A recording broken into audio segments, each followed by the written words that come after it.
Israeli सेना ने Gaza पट्टी में हमास के खुफिया प्रमुख उसामा तबाश को मार गिराने का दावा किया है।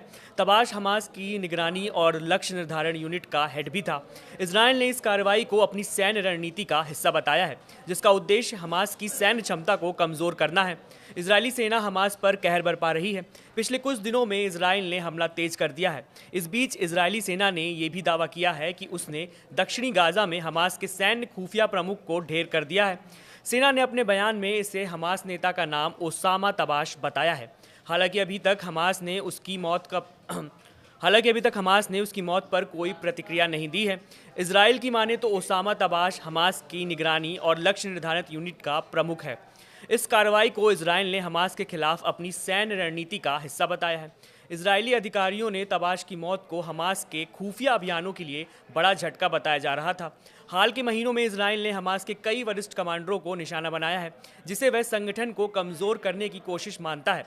इजराइल का यह भी कहना है कि उसका लक्ष्य हमास की सैन्य क्षमता को खत्म करना है। पिछले एक साल से ज़्यादा समय से जारी युद्ध के दौरान तबाश की यूनिट गाजा के भीतर इजरायली सैन्य गतिविधियों पर नज़र रखने, आईडीएफ बलों पर हमलों के साथ ही रणनीति बनाने का काम कर रही थी। इजरायली फौज की ओर से बताया गया है कि जहजोज गाजा में हमास की सत्ता को स्थापित करने के लिए और इजरायल के खिलाफ माहौल बनाने में बड़ी भूमिका निभाई थी।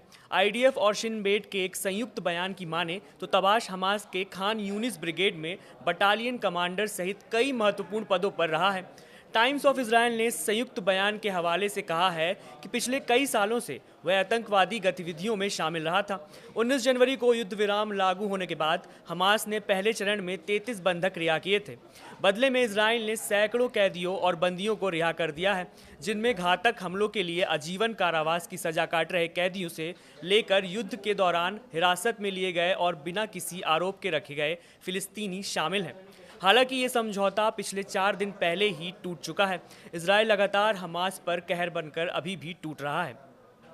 फिलहाल के लिए इतना ही। आप देखते रहिए न्यूज़ 18 बिहार झारखंड।